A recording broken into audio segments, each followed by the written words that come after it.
So it's June 10th, 2019, and I decided to drive around to show you how overwhelming the homeless problem is getting in Los Angeles. It didn't take me very long to get this footage. It's everywhere.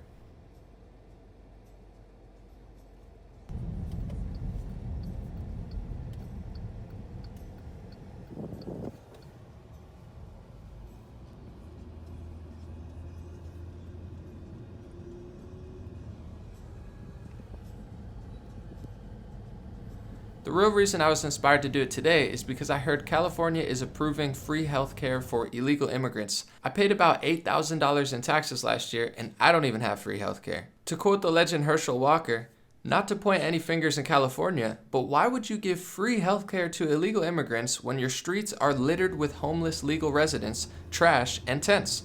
California is a beautiful place, so let's keep it that way. God bless all my illegal immigrant brothers and sisters. I'm not even hating on or judging you, but let's be honest. California has not done a good job taking care of its people. This state is number one in poverty. 1/3 of the nation's welfare recipients are from California, despite only being 12% of the population. City Journal estimates that 1 out of 4 Californians are poor. We have the highest gas prices in the country, which now insanely includes a gas tax. Companies are fleeing the state by the thousands. We have the number one highest income tax in the country, which means if you make your money, income, a chunk of it goes to the government. All this with the 5th largest economy in the world. Yes, world. And in many categories, including poverty and affordable housing, among the worst in the United States. How could this be? Well, let's specifically take a look at homelessness in LA. How is it getting worse despite billions in funding? In 2016, Los Angeles approved a $1.2 billion budget. The first building funded by this initiative just opened. Even LA Times editorial board is asking, how could it be that none of these units are online? I did my research and found out that the average start to finish construction time for big multi-units is 12 to 16 months, but we're around 30 months now since it was passed. But this shouldn't really be a surprise to too many people. Government typically moves very slow with extremely bloated budgets. But California has adapted the business model of raise income tax, tax bags, tax gas, bloated gas prices, unaffordable living, businesses fleeing the state, illegal immigrants over taxpayers, bloated welfare programs, number one in poverty, and then when the wealthy decide to move elsewhere when they try to get more money from them, all of the burden of the taxes falls right on the average citizen and working class family. 5th biggest economy in the world. Number one in the US in poverty. Even when the US economy has 1 million more job openings than unemployed workers. Let's go in further.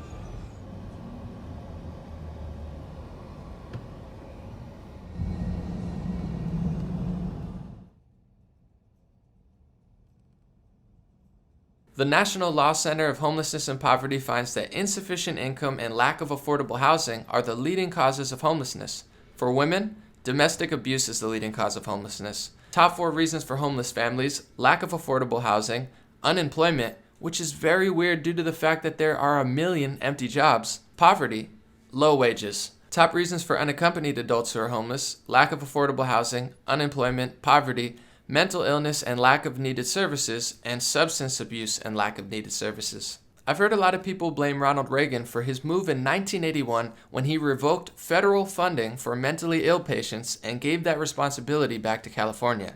Even if you think that was the wrong move, that was 38 years ago. We've had 38 years to create better solutions on a state level. 5th biggest economy in the world, Silicon Valley's doing great, while the average person struggles to find affordable housing. They have this weird mind control grip on the youth and the people of this state who will protest anything in the world besides figuring out why the 5th biggest economy in the world is producing the number one poverty in America, while the streets that they live on are so filled with trash and homeless.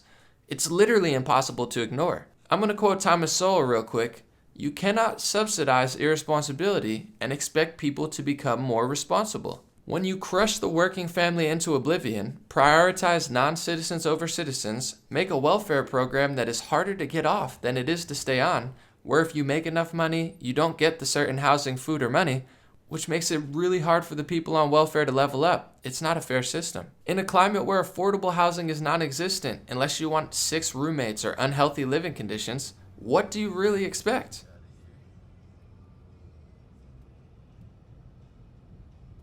Add in a mental health crisis in our country where drug use is higher, life expectancy is now lower, our country is torn apart, and we have very little sense of family, community, and shared common love for each other. This is a recipe for disaster. So how do we help fix the problem of homelessness? It's going to take real understanding, communication, consideration, and honesty from all of us. So please be respectful and leave a comment letting me know how myself, you, or others can truly help this problem and not just run in circles wasting our time, money, and votes. I would love to hear some great ideas, solutions, and thoughts on this topic in the comments section. Maybe this can be a hub where we start finding ways to chip away at the homeless crisis. My name is Anomaly. I appreciate your love and support. God bless.